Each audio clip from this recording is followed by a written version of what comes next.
Buddy Mike Messier. Haven't done this in a while. This is an old school wrestling discussion.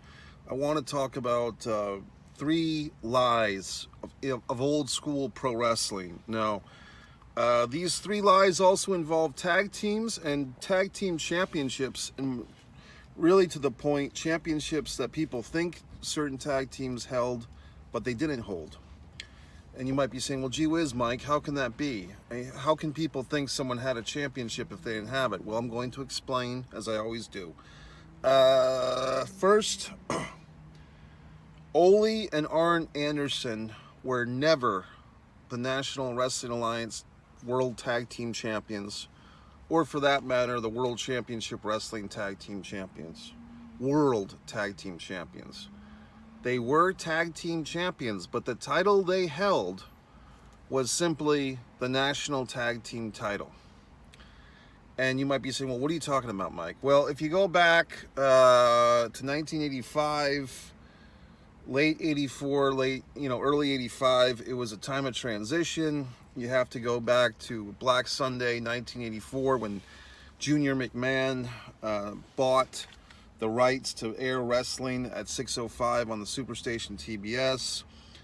The company that McMahon was really, putting out of TBS was Georgia Championship Wrestling, which was now known at that point as World Championship Wrestling, and Ole Anderson was one of the owners and one of the bookers, along with the Briscoes and Jack and Jerry. I believe what happened was Vince made some type of deal with Jack and Jerry. There was a power play. And basically the stars of what we knew as World Championship Wrestling, and before that, Georgia Championship Wrestling, were all out, okay? And you had Vince there, and if you find this stuff on YouTube, it's actually pretty fascinating. I'm glad that the WWE hasn't done a documentary about the Black Sunday stuff, because they would just totally Vincify it. But if you look at the actual footage of, that guy Freddie Miller, who was the voice, be there, that guy, and Vince, it's all very alternate universe type of stuff. But in that mix, Ole Anderson and Thunderbolt Patterson, this old-time guy, Thunderbolt Patterson, was actually kind of a revolutionary for not only black wrestlers, but also all wrestlers. Thunderbolt Patterson was one of these, radical guys that was always fighting, for his own rights, but for the rights of other wrestlers to some extent, I suppose. I don't know the whole thing, but that's what I've heard. But anyway, Ole and Thunderbolt were the national tag team champions as baby faces.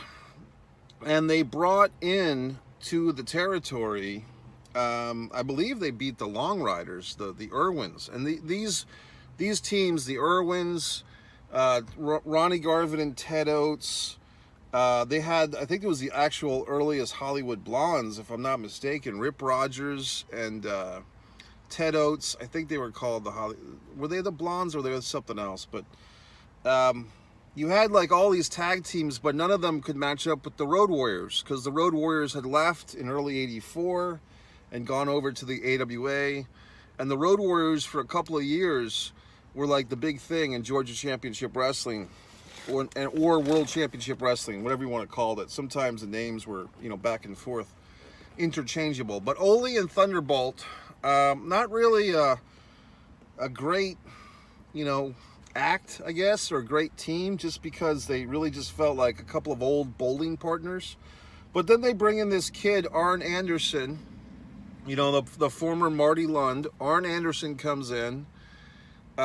He was coming in from Mid-South, where he was kind of an undercard guy, but they bring him in here, and they put him right in the main event mix, and they rechristen him Arn Anderson, and they claim that he's, at times they mixed it up. It was like, is he Ole Anderson's brother? Is he his cousin, his nephew? What the fuck is he? But Arn Anderson and Ole really did look like a team. Arn was probably 15 or 20 years younger than Ole, but they had the same kind of facial, beard and mustache. They looked like they could be relatives. They wrestled in a very similar way, same type of body, and they looked great as a team. So what they did basically was, in order to get Ole away from Thunderbolt, and you can find this stuff on YouTube, they did a thing where Arn Anderson comes in. He's thrown into this kind of top feud with the Raging Bull Manny Fernandez, who was kind of on loan from the Mid-Atlantic territory, which was Jim Crockett. Like I said, Jim Crockett Jr. was he was taking over the NWA. It's a long story, but basically they have Raging Bull in there on loan from Mid-Atlantic. He's feuding with Arn Anderson, who's a heel, and then somehow or another Ole Anderson feels the need to step up and protect Arn Anderson because it's his family, but Ole's supposed to be a babyface with Thunderbolt as the tag champs. And long story short, there's some match where like Arn and Fernandez are fighting. Ole kind of jumps in to lend a hand to Arn. Thunderbolt Patterson takes exception to that because this was the time when it was, good guys on the left, bad guys on the right.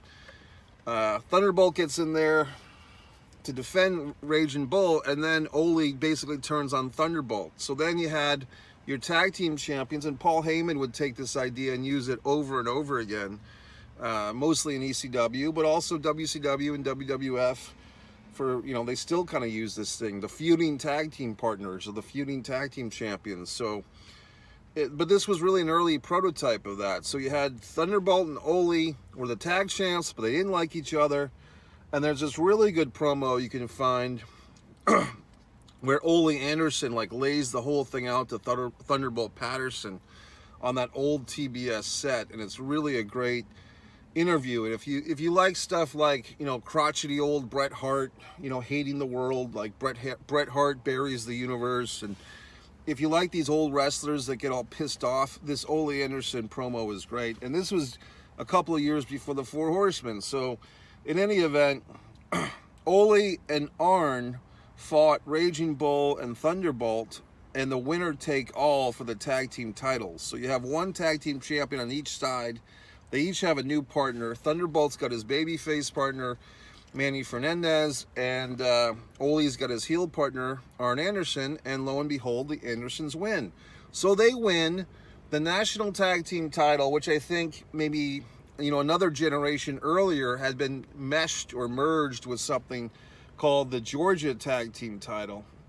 So the national tag team champions, for me, in my, generation type of thing, the Road Warriors really put this title on the map. I mean, the Road Warriors were the national tag team champions, and they're on TBS, and they're fighting, Brett and Buzz Sawyer, and they're fighting King Kong Bundy and the Masked Superstar and Ronnie Garvin and all these guys, and they really put this national tag team title on a whole new level. So now Ole and Arn have these titles a couple of years later, and they kind of put those guys in the whole mix. This is 84 going into 85, and I believe they had those belts right when the Four Horsemen were starting, because at Starrcade 85, they defended those national tag team titles against Billy Jack Haynes and Wahoo McDaniel, which were at the time, I think they were called the U.S. Tag Team Champions, but it wasn't the same U.S. Tag Team title you're probably thinking of with, Flying Brian and the Z-Man and the Midnight Express and the Fantastics from a few years later. This was the Florida-based U.S. Tag Team title, which was really, for me, affiliated with guys like Ron Bass and Black Bart versus Barry Windham and Mike Rotundo back in the 83-84 era. So, moving forth, so when you talk, say you watch Starrcade 85, the World Tag Team title match on that, I believe it's the Rock and Roll Express defeating the Russians, Ivan and Nikita Koloff, right? But you have this other tag team title match, which is Ole and Arn Anderson defending the national tag team titles successfully against the U.S. Tag Team Champions, Billy Jack Haynes and Wahoo McDaniel. And I think you can even blame, the wrestlers like Ric Flair, and I don't know about Arn. He may not have made this mistake, but a lot of pundits have. A lot of times when people list, like the original Four Horsemen, we had... Ole and Arn were the world tag team champions. Tully was the world TV champion or the U.S. champion, and Rick was the world champion. They kind of flippantly throw this shit out there, but in fact, Ole and Arn Anderson never had the world tag team title. they had their chances, and most significantly, they had their chance a year later at Starrcade 86 when they fought the Rock and Roll Express, once again in a cage match. And once again, the Rock and Roll Express win their Starrcade cage match. The year before, they beat the Russians to win the titles, and then I think they lost them in the interim. In the meantime, I believe to the Midnight Express, the Condrey Lane version, and by the time Starrcade 86 came around, they defended them against our buddies, Ole and Arn Anderson, and at that time, the U.S. Tag Team title from Florida was now kind of wiped out, and Crockett, I think, by then was about to buy Florida or already had, but you had this U.S. Tag Team Championship that was now in JCP, Jim Crockett Promotions. I could be wrong. They could have still had that Florida U.S. Tag Team title drifted around for a while before Crockett took it over eventually by 87 or by mid-87.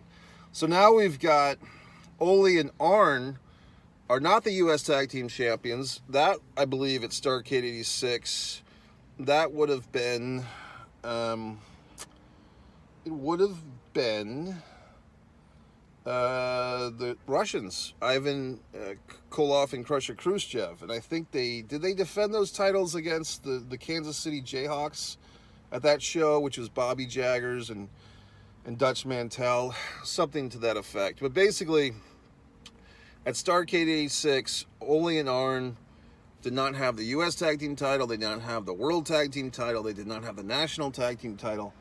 And before you knew it, you know, by the time we get to Crockett Cup 87, Ole was out of the Horsemen, and he and Arn never won the World Tag Team title. They never fucking did, folks. So that's just something that Ric Flair gets wrong. A lot of these guys get wrong. You know, if you listen to them, and they're just listing off all the champions that the Four Horsemen had, very often people will say, Ole and Arn Anderson were the World Tag Team Champions. No, they fucking were not, okay? So that always pisses me off. Why? Because I like accuracy. And if we can't get pro wrestling history right, what chance do we have to get anything right? Okay, so in case you're wondering, why is this important, or whatever the fuck. Then we move, now you might be saying, well, gee whiz, Mike, didn't Ole and Arn get the titles back in 1990? Nope, they challenged for them. You know, Ole kind of retired for a while. He made some guest spots at like the guest referee for Halloween Havoc 89 for the Thunderdome Cage, Funk and Muda versus Flair and Sting. Arn went over. Arn started teaming up with Tully. They won the NWA World Tag Team titles twice. Arn and Tully go to WWF for a year. They win the World Tag Team title over there once. They come back. Tully fails the infamous drug test with McMahon. Crockett holds out against him. Or not, it wasn't even Crockett, it was Jim Hurt at this point. And so what do? They put Arn back in tag team competition, but now he's with Ole again. And if you remember the whole swerve with Sting and the Horsemen, Ole and Arn are positioned as heels, and they face the Steiners at an actually pretty good match. I believe it was, now we're talking Wrestle War 1990 in February, I want to say February 25th, 1990. I'm just going by the top of my head, but they fought the Steiners, Rick and Stott Steiner, on the undercard of that Lex Luger substituting for Sting facing Flair match, and that's actually a really good match. I mean, I remember it feeling like it's like 45 minutes. It was probably more like 20, 25 minutes. Ole and Arn versus Steiners. I'll have to watch that at some point. So much stuff I gotta watch. But that was a really good match. But the Andersons lost. And then, as things would have it, they kind of brought back Barry Windham. They brought in Big Sid Vicious to be a horseman. And Ole kind of got repositioned as like the manager. He kind of took over the J.J. Dillon spot for the Horsemen. Here's some guy walking to his vehicle. So they never had the belts either, the Andersons, Ole and Arn. Now, if you're talking about Ole and Lars or Gene and Ole, that's a whole other story, but I'm talking specifically about Arn and Ole were never together World Tag Team Champions. Ole had those belts with other guys, and Arn, as we know, had World Tag Team Gold with a lot of other guys. Great tag team wrestler. Probably one of the best. I think maybe the best Arn Anderson tag team wrestler. Okay, so that's one. 15 minutes on the first one. I'll be quicker with the second two. WWF now, when Jesse Ventura was doing commentary, I think he started in '84 with commentary, and Adrian Adonis was kind of running up the card. Adrian went kind of from an opening act guy. He had just come off a tag team title run with Dick Murdoch. It wasn't... They didn't do a lot with Murdoch and Adonis as tag team champions. They were on TV a lot. I guess they did some stuff on TNT with Chief Jay Strongbow, but Adonis got repackaged, I want to say in late '85, early '86, as adorable Adrian Adonis. I guess it was early '86 because he was there at WrestleMania 2 in that against Uncle Elmer, and it was a new thing. But basically doing... Before there was Goldust, there was adorable Adrian Adonis, and it was just a different time.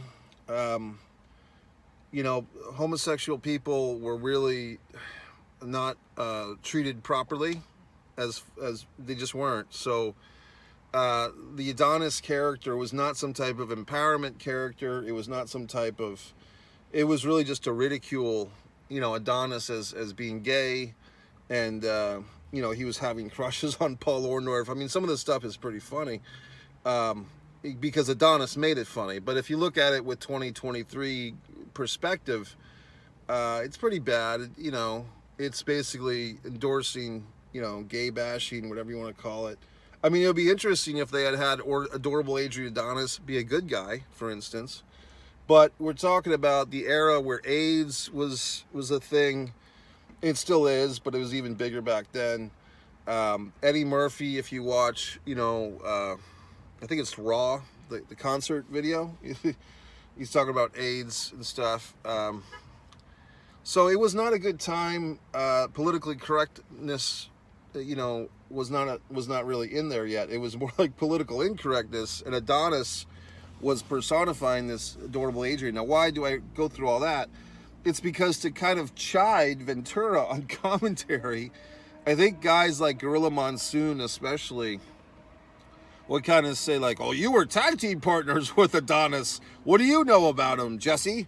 They would kind of like make these insults because Ventura was such a sharp guy on the microphone doing commentary with Gorilla or Vince McMahon or Lord Alfred Hayes. Every once in a while, one of the babyface announcers would kind of jab Ventura, pointing out that you were former tag team champions with Adrian Adonis. So they would always kind of make this reference. And I don't know if Ventura ever did. I don't know if Ventura ever said, I was WWF tag team champions with Adrian Adonis.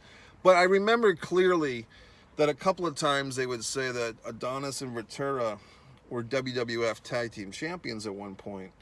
Well, they actually weren't, okay? I think they might have challenged, Gurria and Martella for that in '81 a couple of times, but they did have a World Tag Team title, but it was the AWA World Tag Team title that Adonis and Ventura had. And what do they call it? I think they call them the East-West Connection. And, basically Ventura being from California, the West, Adonis being the East. It was just a deal where Adonis and Ventura did have World Tag Team Championship in their rearview mirror, in their history together, but it was not the WWF World Tag Team title, not at all. As far as I know, they might have challenged, like I said, Gurria and Martell a few times. They never won it, but yet somehow, in order just to chide Ventura about his former teaming with Adonis, or maybe to give some credence to Ventura or to Adonis. But they always, they would say that they were former World Tag Team Champions together, but they would always say it was WWF, but it wasn't. It wasn't at all. It was AWA that they held. So, like I said, a lot of this stuff is not, it's not life or death stuff. It's just stuff that annoys me, because as an old-time wrestling fan, I just know all this shit, and it pisses me off that, for instance, like I said earlier, Ric Flair always gets that wrong. Always thinking that Ole and Arn were World Tag Team Champions, and they were not. Now, the final one is really the most obscure and the least pertinent lie or piece of misinformation. Jack and Jerry Briscoe were a great tag team I have issues a bit with how they handled, the sale of Georgia Championship Wrestling to Junior. But that aside, they're great wrestlers, and they, especially Jack, but also Jerry, were what they called shooters, like guys that could really hurt you if they fought you for real. So I do respect those guys, and I really think that I'd like to watch more of Jack Briscoe's NWA World Tag Team title. I'm sorry, NWA Singles title reign. I'd like to see more matches of those. I've seen a few videos, but I'd like to see more. He could really sell, meaning he could really make the guy beating him up look like $1 million. So I give credit to Briscoes for wrestlers, and who knows what was going on behind the scenes. Maybe they felt they couldn't beat Vince, so they just had to join him. But in any event, the Briscoes come over to the WWF in '84. They were kind of featured on that infamous John Stossel, David Schultz thing with, what's his name? The turncoat. I guess I won't even name him because I can't remember. Eddie Mansfield, okay? So they come over, the Briscoes, and I don't know if they were promised a World Tag Team title reign or whatever as part of the deal, but they were feuding with Murdoch and Adonis, those guys. But they never won the belts from them, and they never did. The Briscoes never won the belts, and then Jack kind of just up and retired, and then they kind of put Jerry behind the scenes where, he remained for many, many years with WWF. But this lie kind of somehow developed. The Briscoes, I think, were 2 or 3 time NWA World Tag Team Champions, had a great, great match where they lost the belts for the final time at Starrcade '83. But that whole feud with the Briscoes, it was kind of a 3-team feud. Like, it started with Sergeant Slaughter and Don Kernoodle, the late great Don Kernoodle, who I've done a tribute video to on this channel. They were feuding with Steamboat and Youngblood. They had that whole match in Greensboro that people still talk about. Oh, the fucking traffic was backed up for 20 miles on I-95, blah, blah, blah, So they had that whole guy, or 85, or whatever the fuck it was. But they had that whole thing. But what they did, which is kind of curious, they had those 2 teams feuding, but then they also had the Briscoes that were babyface. And the Briscoes were kind of like, hey, we'd like to face the winner of this feud, or these matches between, Slaughter and Kernoodle against Steamboat and Youngblood. And what they kind of did was they kind of brought up the Briscoes up as they were kind of fading out Slaughter and Kernoodle. And they did it very well. I've watched some of the YouTube stuff on this and really played it off, I think, masterfully. Old school wrestling, you have 1 hour a week for your stuff, and they had to play these things out over a number of weeks. And the subtlety of the Briscoes turning on Steamboat and Youngblood and becoming the #1 heel team once that Slaughter and Kernoodle were done, I thought it was very well done. So any old-time Mid-Atlantic fans, my buddy John Hitchcock from Parts Unknown comic book store in Greensboro, he could probably tell you more about this. I did an interview with him on this channel. But yes, Briscoes, they had the NWA World Tag Team title. I don't know if they had any regional tag team title. They probably did. But then they go over to the WWF in '84. They never beat Murdoch and Adonis. Wyndham and Rotundo come in. They beat Murdoch and Adonis. Wyndham and Rotundo go on to WrestleMania to lose to Sheik and Volkov. And, by then the Briscoes were done. But yet in the folklore of WWF, especially when they're talking about Jerry Briscoe, they always, I can remember in the Attitude Era, they'd say that a lot. Oh, Gerald Briscoe, former World Tag Team Champion, former WWF World Tag Team Champion with his brother Jack. No, they never had the WWF World Tag Team title. They had the NWA World Tag Team title. So you see, with these 3 stories, okay, those are my official notes. These are all cases where there was a tag team, they had a championship, but in order to kind of promote the team that they were in the company that they were working with currently at the time, they would kind of reappropriate their tag team championship lineage to the new company or the new name. So, or in the Andersons' case, Ole and Arn Anderson, to blow them up, to make them seem more important and the Four Horsemen more legitimate. So these are just things that, look, this is not curing cancer. This is not curing the aforementioned AIDS. I just get upset about these things, you know, and when people misspell words on the internet like there and THEI and apostrophe RE, when people get things wrong, it offends me, okay? And like I said, if you can't get your fucking pro wrestling history right, what hope is there for humanity in general? So that's why I do the trouble of coming to you people with these videos to inform you, to correct the revisionist history that goes on in the world. I'm sure there's a lot more cases. I mean, you can look at things, I mean, on a much deeper level. There's many YouTube videos about there was all these presidents before George Washington. Oh my God, what are you talking about? Well, if you look into it,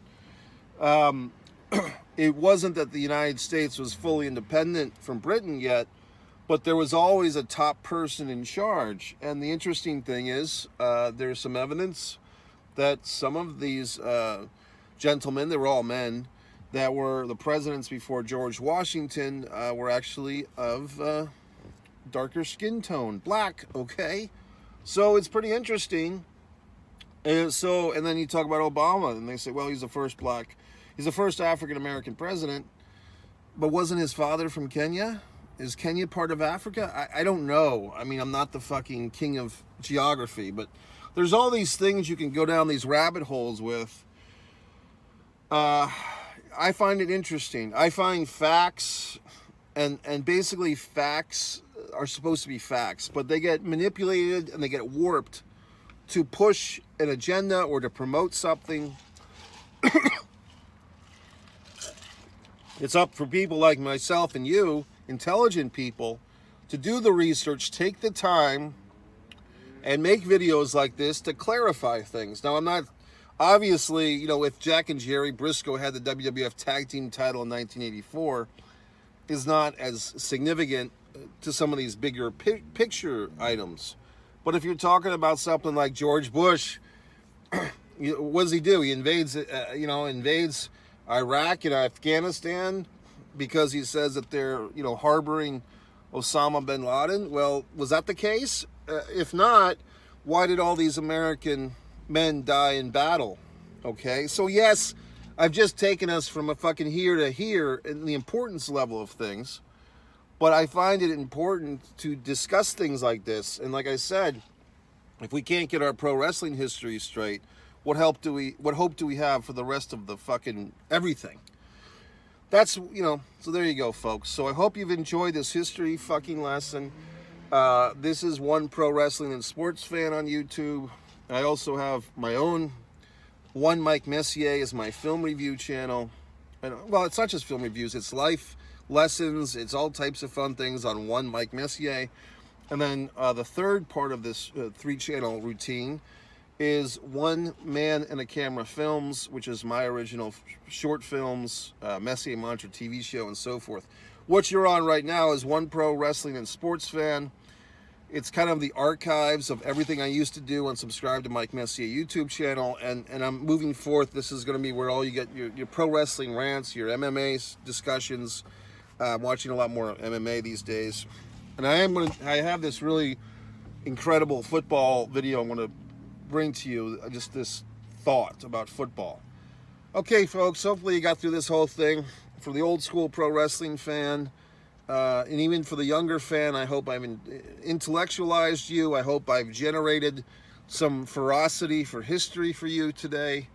I hope I've helped you in some way. You can buy my books. They're on Amazon. You can, go to the Foreign Object eBay store. You can do whatever you want. It's freedom, okay? All right, I'll talk to you.